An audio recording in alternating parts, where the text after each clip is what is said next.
Hey guys, welcome back. Today on our gun talk video, we're gonna talk about the M1 Carbine, and we're gonna disassemble it and reassemble it, and talk about what ought to clean and lube and all that good stuff. This is a 1943 made by the Inland Division General Motors M1 Carbine.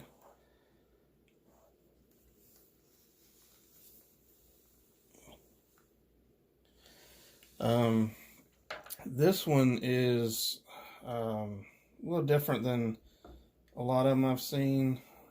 I believe this is called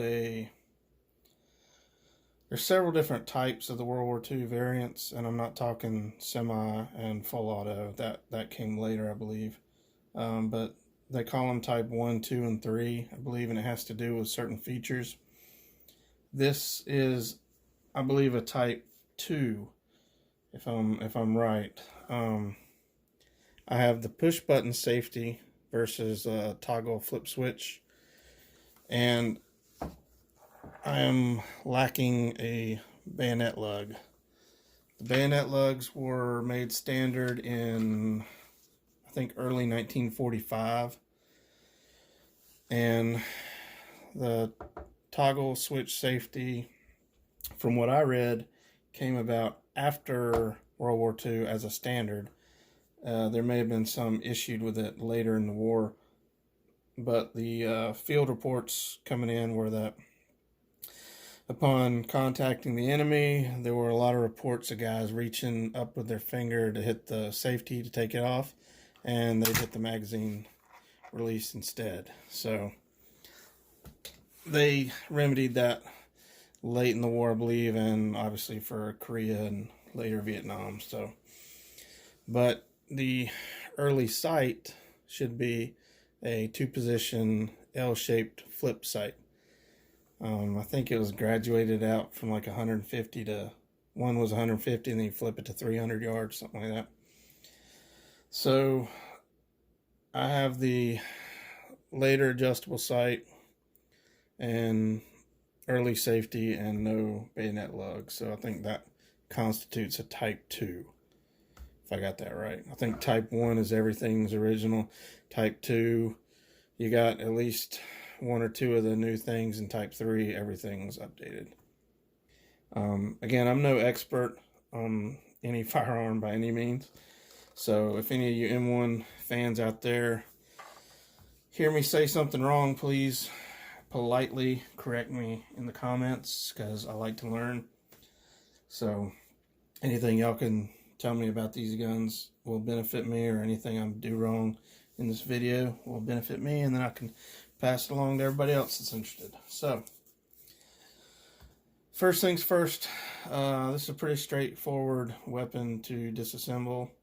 Being a military weapon, it has to be able to be learned rather quickly.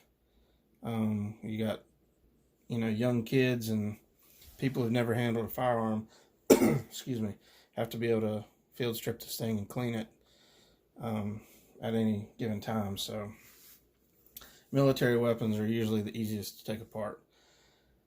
But disassembling it and reassembling it, as far as the slide and the bolt and all that, which we'll discuss in a little bit, it can be tricky and it can aggravate you. But there's little tricks you can learn, preferably learning from someone that knows what they're doing. So hopefully y'all learn something from me. Alright, let's check the weapon. So all you safety Nazis out there will know that I'm safe and understand how to handle firearms. Alright. First things first, you've got only 2 screws basically holding this gun together. You got one at the back of the receiver, and you've got one that holds the barrel band on, which clamps the top handguard on and helps support the whole action. Now, something you need to be aware of, the first thing you're going to do is take your sling off in your barrel band, and you're going to take the top handguard off. That'd be the first thing to do. However, when you do that, you lose all support at the front of the gun. So the action's running in here, and it wants to pivot and separate from the stock, which can crack your stock back here internally and out here. So be careful, make sure you've got support of the weapon when you're doing that. Mine actually has cracked back there, and I've had to repair it, and I'll show you where I had to repair that. But I think most of them are going to show some wear such as that. I mean, it's unavoidable, something this old. So remove this flathead screw that holds your sling swivel stud. It's kind of a funky looking screw.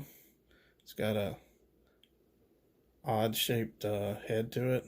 First I thought it was really boogered up when I first got this thing, but that's just how it's designed. So I'm not sure what the exact reasoning behind that is. If anybody knows, let me know. Now you're going to flip the gun over, and you've got this spring-loaded, it's like a long J-hook that hooks the barrel band in, and you can kind of push it with your finger. Some of them will be harder than others.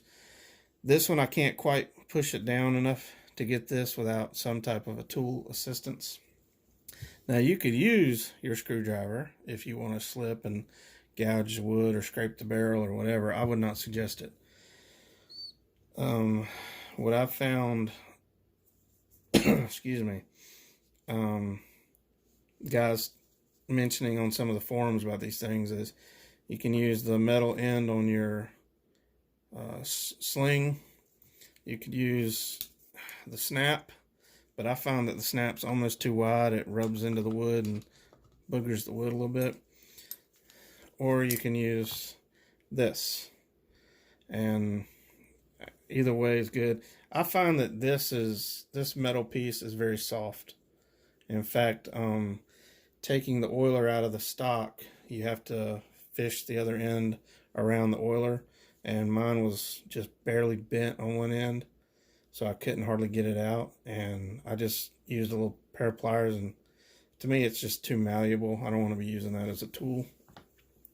So I'm just going to use this, and I'm going to try and do this with my at a funky angle, because I'm trying to do this where y'all can see it, but there you go. So, and then stick this back on here. I don't remember which way it was on there, but we'll figure that out later. So I'm just going to snap it on there, because it is kind of directional. I think it went on that way, but we'll figure that out. It's not that big a deal. So now, when you take this handguard off, don't just pull up on it, because you got to kind of pull forward and then out. You've got a metal, I don't know if that's a heat shield or just support, just a piece to support, but it fits under there. It just slides up under this little piece right here. So that gives it a little added support, so it's not falling off there. So like I said, once you get this barrel band and you work it the rest of the way off, and it will not come off, it won't go because of your front sight. So anytime you're going to set this barrel down, you don't want to bend this up and jack it up, so just kind of be aware of that. But now that that's loose, you can see the gun can move in the stock, and it will try and seesaw all the way out. So just kind of support everything when you take that barrel band off, and then remove your screw right here on the back of the receiver. And this screw, it's pretty much a solid hole down to about the bottom. There's a threaded insert that the screw is actually threading into, so once you get it past that, you can usually just pull it on out with your hand, unless you're filming a YouTube video. Yeah, you want to make sure that's not showing any signs of being stripped or anything. So now this thing will, you kind of want to lift up and then pull out this way, just that way. There you go. So what I was talking about before, right in here, the wood cracked, just this little square piece. That whole thing broke out, that whole internal part. So I just luckily it broke clean. So I just stuck some glue on it right here and just stuck it back in there and made sure I had my hole lined up and everything worked great.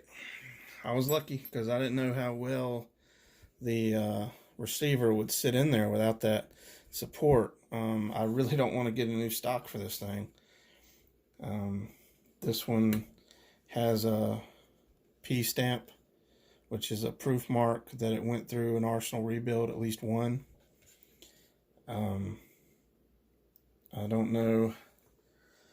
Yeah, I went through and looked at everything else. The markings on the stock, which is actually in here, right here, which I don't think I'm going to be able to get y'all to see that. There's an H, it says HI. That actually, I first thought it was IH, like International Harvester, but it's actually HI, and I don't have my little notebook sitting. Yeah, I do. Oh, excuse me. I wrote all this stuff down. I looked it up the other day. HI stands for Hillerich and Bradsby Company, and they built things for Inland Division. And that P, where it is positioned on the stock, is a rebuild proof mark. But this whole gun, everything on there is marked by companies that either built it for Inland Division of General Motors or it was just straight Inland. And except for the upper handguard, this is, you can see, hopefully you can see right there, it says RMC.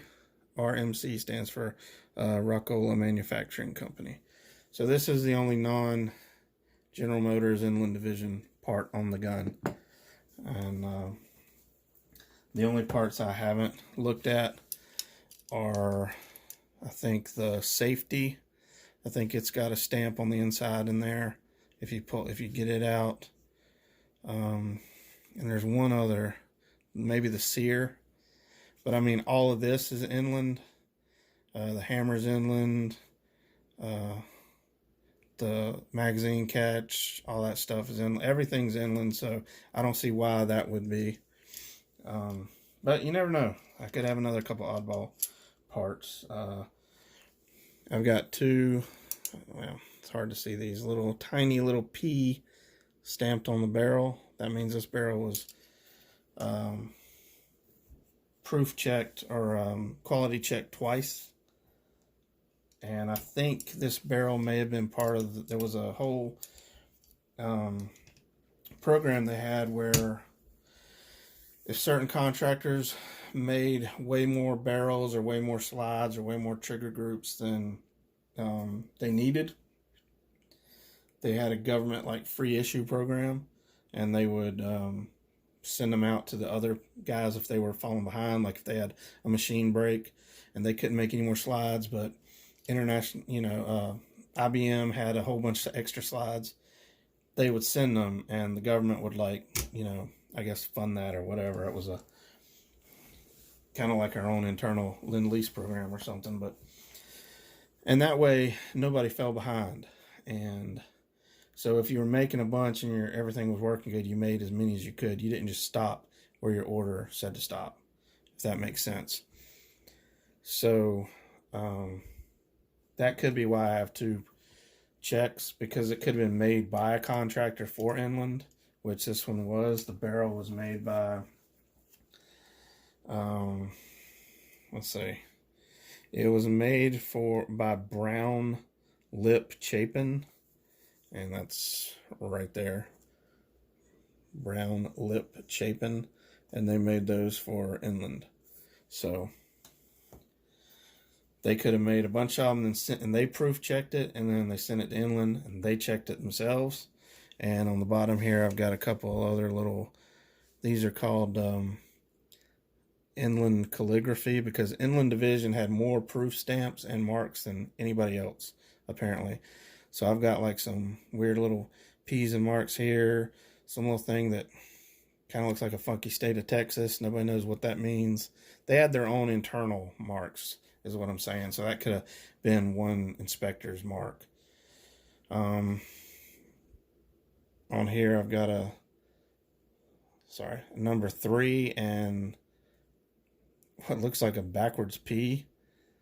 I have no idea what the 3 means, but the P means, I had it on here. I thought I had it on here. I looked it up. It means it's inland too, but I can't remember. I think it was just another one of their marks that if you had a P on your bottom of your slide, that was inland. And if you had a certain serial number, it was like a late inland. They actually put a number on some of them. And there's a whole thing you can get into. I mean, we could spend hours talking about this stuff. And quite frankly, most people, unless you're like collecting and looking to maybe sell it one day, then maybe it would matter. But I'm never going to sell this thing. Way too much sentimental value. And I'll tell y'all that whole story another time, maybe when we do a shooting video with it. But this gun means a whole lot to me, so I'm not going to sell it. It's going to eventually go to my daughter, and she's already said she can't see herself selling it anytime soon. She'll pass it along. So back to the disassembly. Now that I got running my mouth for forever. All right, so first thing, you've got your recoil spring and guide rod in here. You want to push that back and pull up. And you're not going to break anything. It's just the spring making funky noises on there. So, recoil spring, guide rod. I actually did this video about an hour ago, but I had moved the camera up further off the table because the gun's so long, and I realized that y'all wouldn't be able to see anything I was doing, so that's why I put it up close. I like to be able to just hold stuff up so y'all can see it. So I hate watching videos of somebody disassembling something or whatever, and you can't see a dang thing they're doing. Next, you got this one pin right here, holds the entire trigger group in, and that just pops up to where you can get your hand on it. And you might need a little help. Just use this little Allen key, pop that up. And that just kind of slides back out, and you're clear. Let's see. There's not really anything you're going to need to take apart here, at least as far as what most modern owners of these are going to be doing, which is just taking it to the range and shooting a box or two of ammo. We're not going into combat and jumping into dirty, muddy foxholes and all that stuff. So I can't see, you know, some Q-tips with cleaner, some patches, a couple brushes. It should clean up everything. And you can move your hammer back, do whatever you need to do to clean things. Everything's good to go. So I don't know what the manual, the actual like soldier's manual would have called for, but I'm sure probably after so many rounds they would recommend popping these pins out and taking all this apart. But I can't imagine having your gun all in pieces and then the enemy decides to advance on your position. That would kind of suck. And a lot of times those guys were, you know, like look at the guys in the Battle of the Bulge. I mean, how long did they go without resupply and surrounded? So my thought is this is meant to just take the whole trigger group out, clean it, stick it back in, go back to war. So we don't have to get too crazy on that. So next thing you got is your whole slide and bolt assembly. Everything on this has lugs and grooves, and you've got about, let's see, 1, 2, 3, 4 contact points that all need to line up and mate up to take this stuff apart and reassemble it. So let me turn this back around. I forgot to show you something. Just like an M1 Grand, get the light where you can see it. Slide this back, you've got a takedown notch.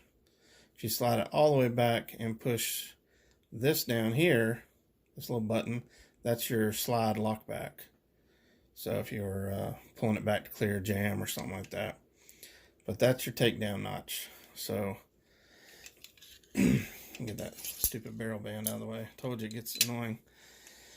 So pull it back and you can feel it when it hits that notch. It just pops right up if you're pulling this way. And then once you're out of it, now I'm kind of riding on top of the groove. I've also got a groove right here where the lugs under here will go, and it'll kind of slide around. So you want to come forward. Takes a little bit of getting used to and kind of work it around. And I'm sure there's a nice clean procedure to do this. I had it there for a second, but it popped back in. There it goes. So just kind of working it off that groove. Excuse me. But what you basically have is 2 lugs right there, left and right. You've got this channel right here, and that fits on here on this lug. You've got your grooves for those lugs on the slide, and on the back side, on the left side of the bolt, you have another groove running in there. So now you just want to work your bolt out of its groove and then just pull the bolt out. And that's it. That's all you need to do to disassemble this firearm for a quick field strip.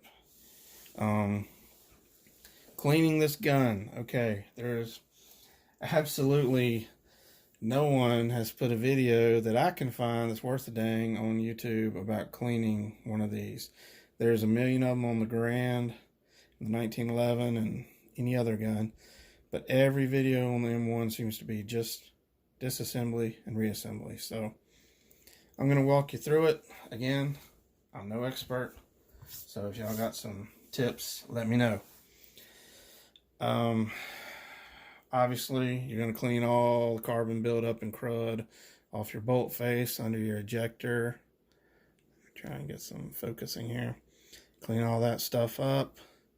Wash this whole thing down with cleaner. Clean it up real good.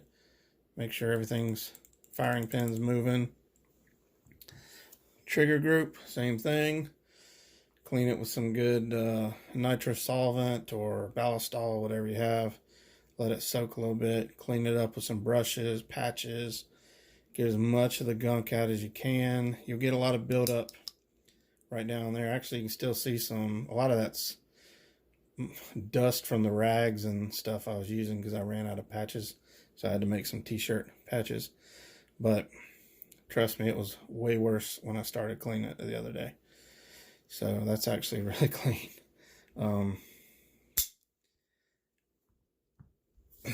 On to the slide mechanism. This channel right here was absolutely black as soot. I mean, I scrubbed it with brushes and patches and rags and soaked it in cleaner for, I know I worked on that for 30-45 minutes. It's probably still not great. I mean, it's not like, you know, factory clean, but it's good enough to go back to the range and shoot. I don't think I would have ever gotten a clean patch off of that thing, to be honest with you.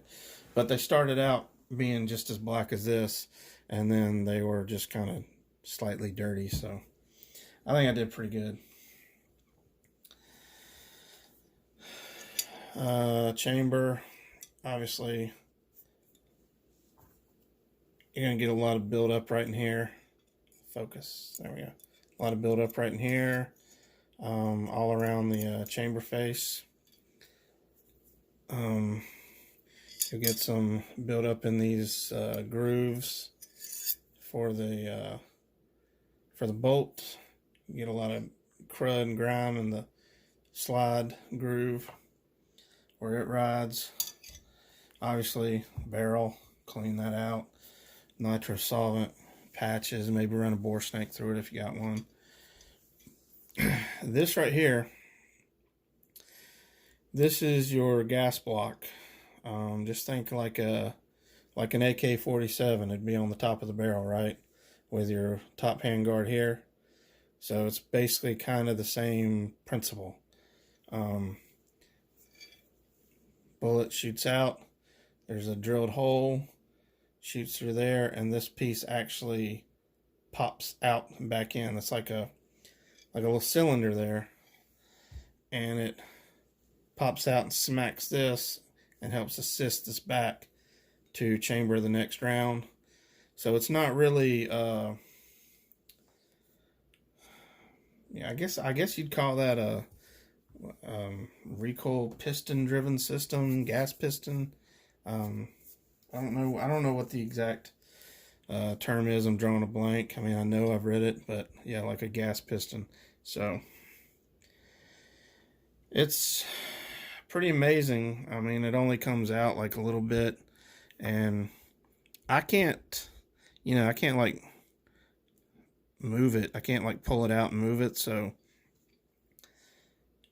I don't know, without taking it out, how you would make sure that the hole that's drilled through here is not getting gunked up, because I'm sure eventually it needs to be cleaned, but chances are nobody took that out while in the field.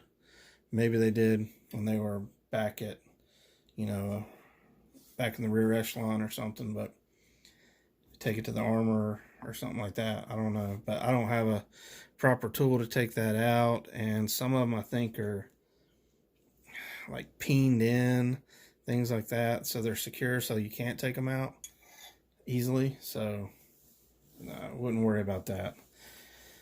Just clean up all the, like I said, anywhere where anything moves and rubs. You can see worn metal. You want to clean all that stuff up. And then as far as lube, I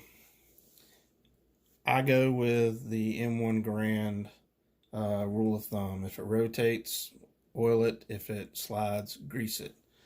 So again, if I'm wrong, tell me. But so what I did was I put a little bit of grease on these little lugs because they're worn, about to bare metal. They got that bare worn look. This is good to go. There's almost no wear. But right here, because it's a little loosey-goosey, I think it's slapping right there. So I put a little thin coating and smear it off with your fingers, basically, just a little bit. That's me. Right in here, trying to get this to focus, sorry, where this your bolt lug rides, grease that up real good. Put a little bit of grease here where it's bare metal on that rides along this rail on the receiver. So, I just cleaned this just like 3-4 days ago. That's why I'm not doing it right now. And you can see you can barely see that there's any kind of shine in there from grease. So maybe I might want to put a little bit more on there.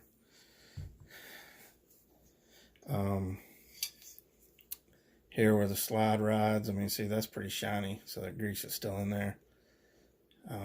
Same with that back lug, just a little thin coating where the back lug rides. Sorry if my camera wants to focus like way back here, and I don't know why. This is right in front of it. So that's pretty good there. Trigger group, you got a pin running through your hammer, so maybe a little drip both sides of that. A little drip, kind of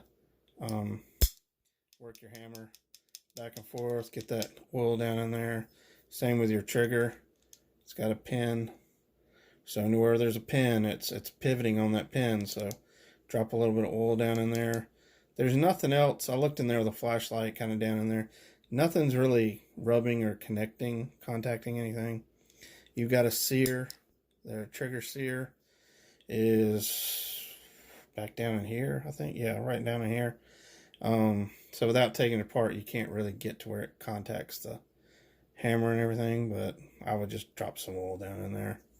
I mean, it's not going to hurt anything except maybe drip out on your finger. It's not going to gum up anything. So that's all good to go. Bolt. Just coat it with oil real good.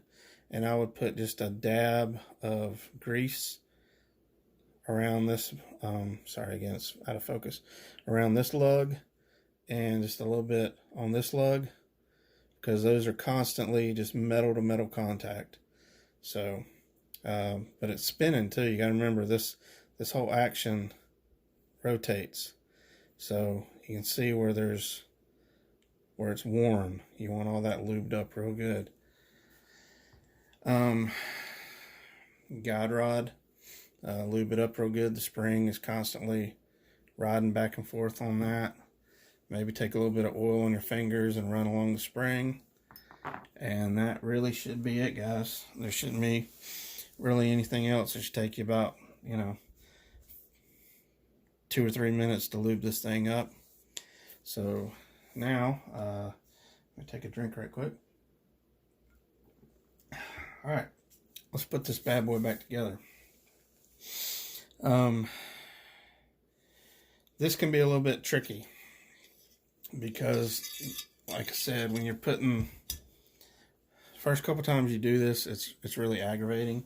And to be honest with you, I've done it about 10 times now, just in the last couple days, and it's still aggravating. You want to put your bolt group in first. And you need to lock this lug in to this back channel first. So kind of work your bolt in and just work it around there. It's in that groove. So see how freely it's sliding. So your bolt's good to go now. So I'll put this about halfway back.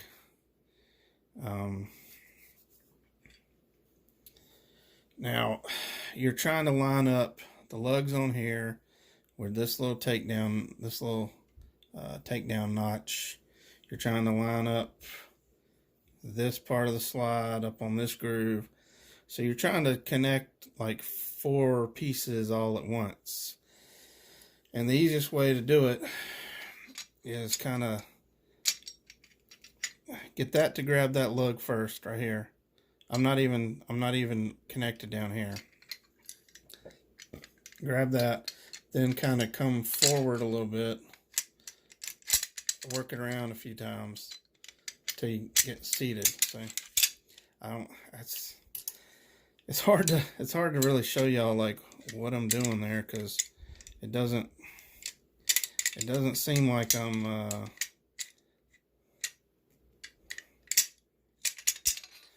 let me try this again, okay, so y'all can really see it.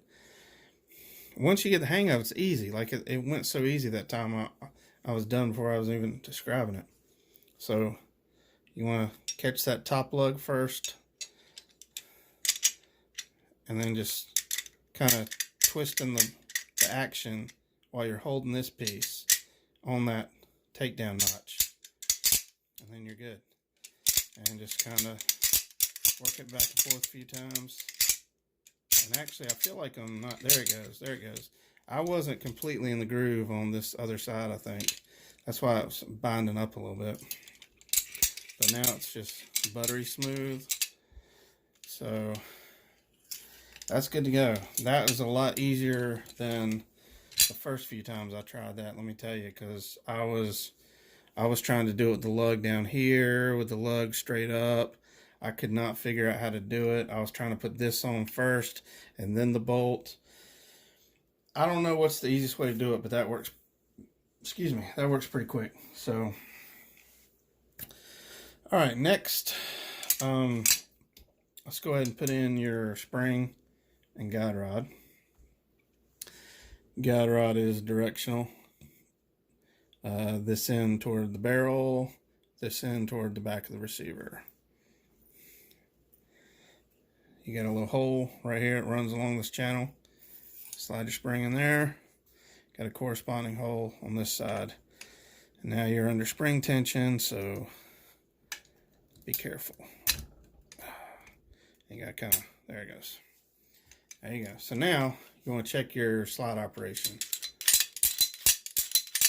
And you got your little slide lock back right there. You can test that out. So everything's functioning like it should. Next is trigger group. I like to go ahead and just cock the hammer back. That way it's not hitting the bolt. Make sure everything's good to go.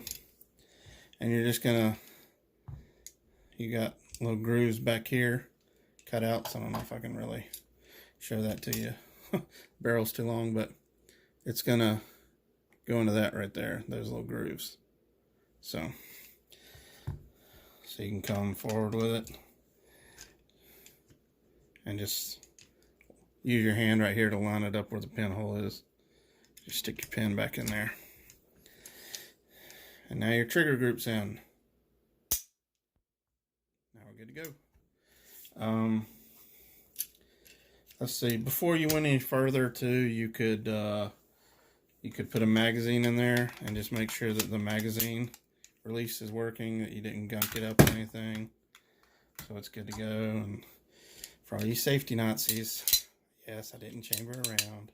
We're good. I know them bullets like to jump in those guns and just go crazy. Alright, so next all we got is the stock.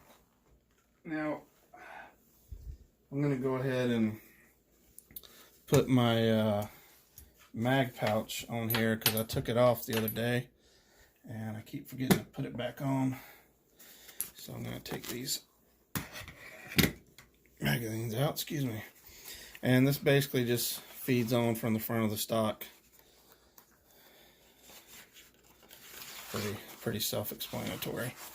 So now that's on there.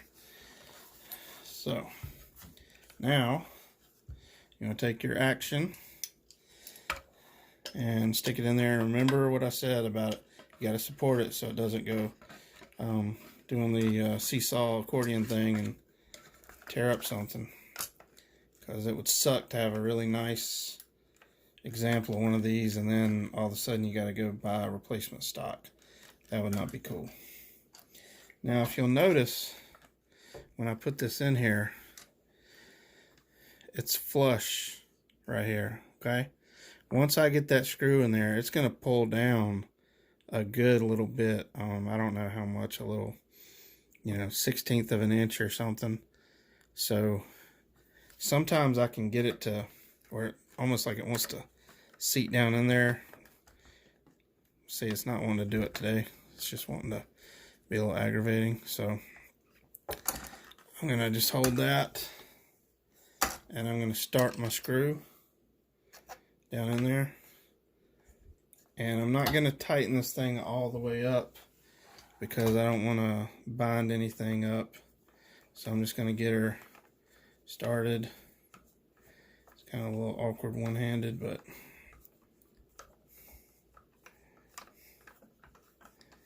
now let's see if I can.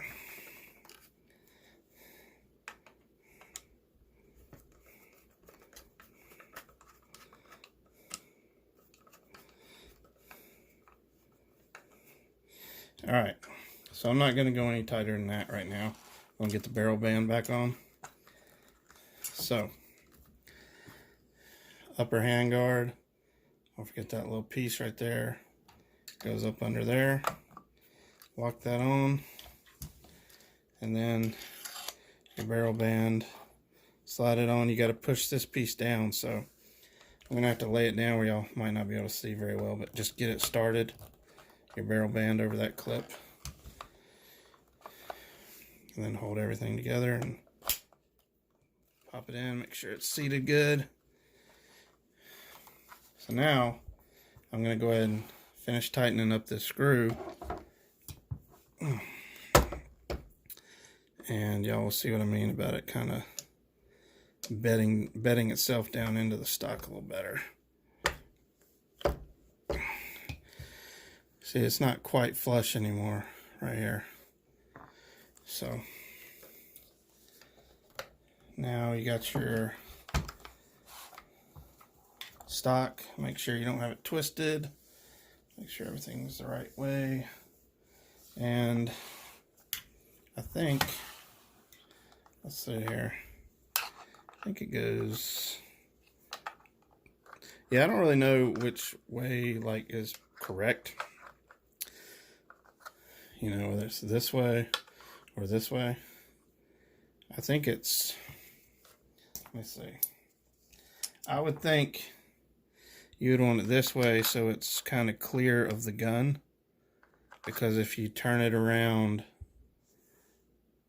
this way, this clip is always going to be smacking the wood. So I'm going to go where it's clearing the gun. So let me thread this on. Put my snap back on. Again, I don't know if that's correct for factory specs, but kind of makes sense to me. Now with this thing, I'm going to go ahead and tighten it down, snug up the barrel band, but the tighter you go, the more this thing is not going to want to turn. So you got to just kind of determine how tight do you want it. Do you want it where it's going to freely move around? Do you want it kind of tight? I mean, do you want it loose? I don't know. I just kind of like kind of a middle ground. You know, Three Bears style. Not too tight, not too loose. Just right. And now, everything's all good to go. Put your magazines in the pouch. Sorry about that, big white arm.